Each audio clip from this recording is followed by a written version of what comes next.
The first character from Destroyed and Lost Khaenri'ah, Kaeya, he's going to be the character that we are going to talk about today. We have two different builds that you can go for him, so let's get into it. We have sub-DPS and DPS build. I would suggest going for the sub-DPS build, and we are going to cover the sub-DPS build firstly, and then we are going to talk about DPS build. First thing, as always, weapons. The support build is going to rely mainly just on his burst, just to keep on getting that melt or freeze all the time, which means that you need the energy recharge weapon. You have the sacrificial sword, and we have, well, too many sacrificial swords. Here it is, Favonius one. I think, yeah, I don't have leveled up any of the Favonius swords. Interesting, I thought that I had, but never mind. Anyways, also you have Skyward Blade.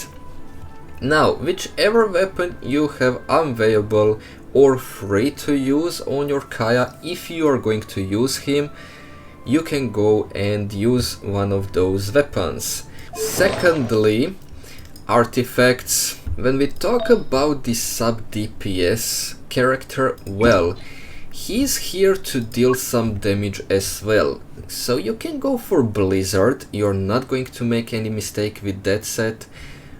But also Emblem and, where is it? Here it is, Noblesse.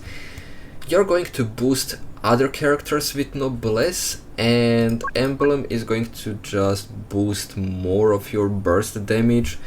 So it just ends up on what did you farm more, and if you really like Kaeya, then I don't know, I would probably go for the Noblesse just to boost other characters if you are trying to melt with some other pyro DPSs. If you want to deal more damage with Kaeya, then definitely go with Blizzard. I think that you are going to deal much more damage with Blizzard than with the Emblem set, so definitely go and farm Blizzard if you really want to go for that build. Now lastly, talents. Well, if you're going for the sub-DPS build, you don't need not even his skill and definitely not his normal attack. The only thing that you will need is going to be his burst, and that's it. So upgrade his burst, you don't need to worry about those two, and that's it.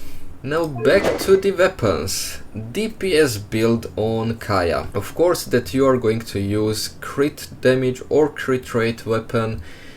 You have quite few of them, and Kaeya at C4 has the HP scaling shield, so the Primordial Jade Cutter is not going to be that much of the bad option, but I think that Mist Splitter is going to be the best one, because it is the best option for so many characters, and I think that Kaeya is not going to be any different. And now when we get to the 4-star weapons, unfortunately it's going to be the same thing as for the bows that we had in the last guide for Ember.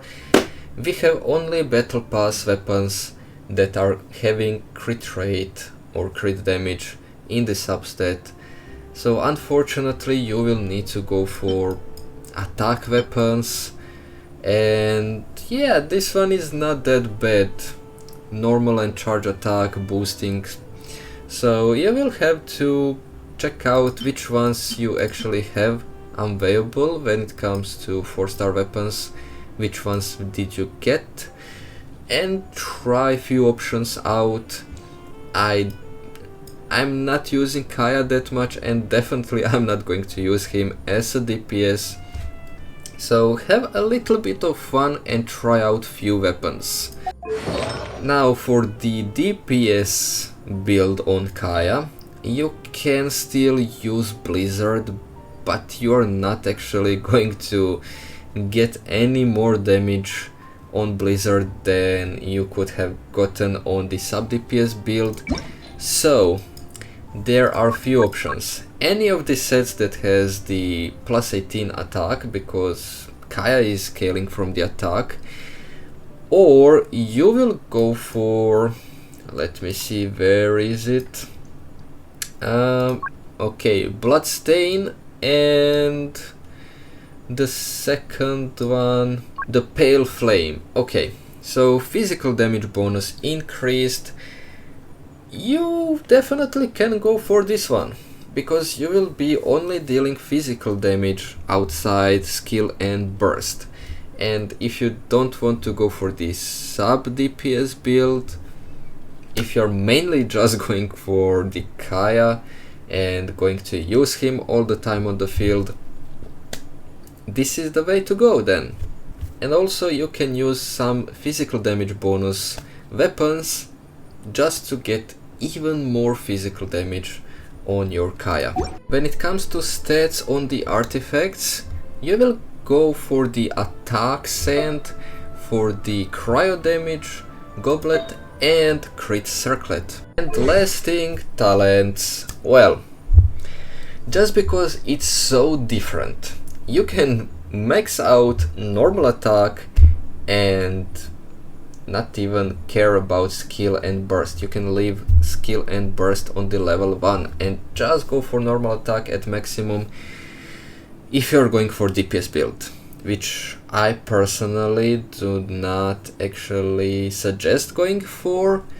Sub DPS one is much better and it is providing much more options for the teams and for other characters. Okay, the last thing, Constellations. C1. Well, C1 is for DPS Kaeya, getting 15% crit rate on normal and charge attacks. Well, if you did go for the sub DPS build, which I suggest, I know that this is not helping, but there are a few more constellations that are going to help you definitely. And that is this one, increasing duration of the burst if you take down any opponent. One-on-one scenario, I know that that is not still helping, but hey, if your Kaeya loses HP and goes below 20%, then you're getting shield, but it is only 30% of the Kaeya's max HP and you're definitely not going to build him with the HP, but it's a nice thing to get if you get into the trouble. And the last one that is definitely going to be great for the sub DPS, and that is that you're going to get one extra icicle around Kaeya that is circling, and yes, you will get even energy back, which is great. You might not even need that much of the energy recharge. Alright, we have just one more thing, and that is going to be teams. When it comes to the sub DPS Kaeya, well, I just said that he is going to be good for melting.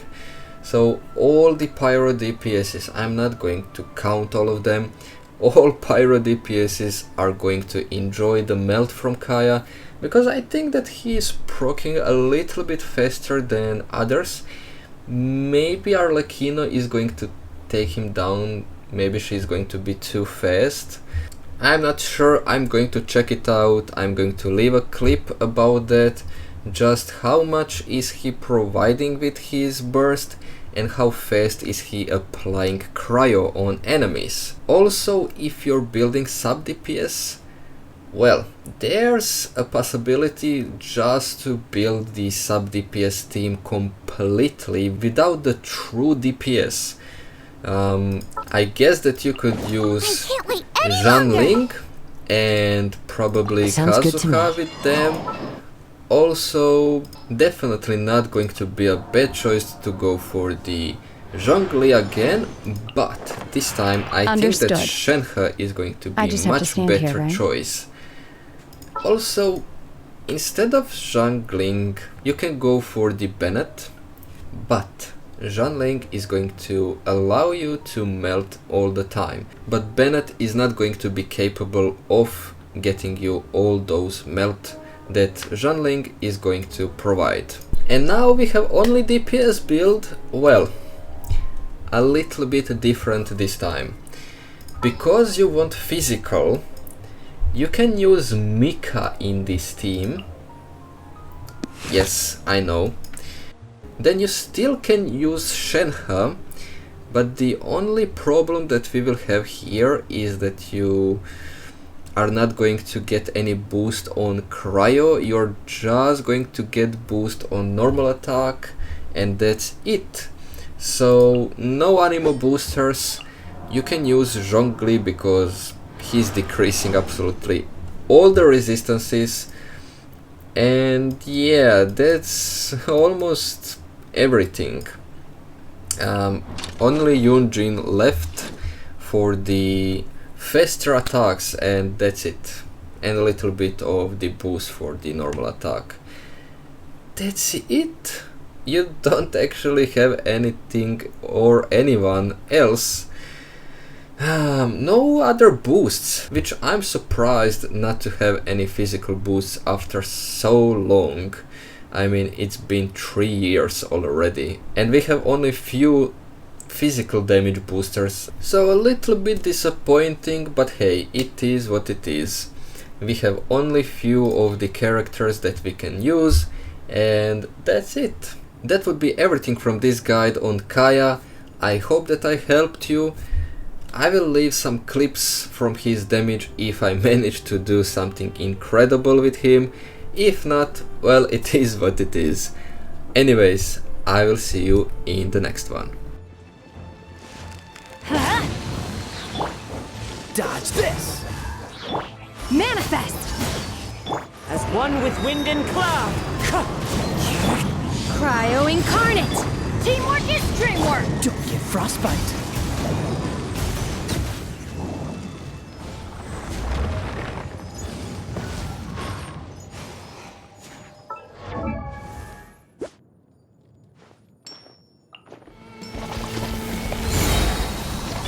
Cool it! Clouds high, the birds call! I'm going in! Obey! Do your master's bidding! Oh, so sorry.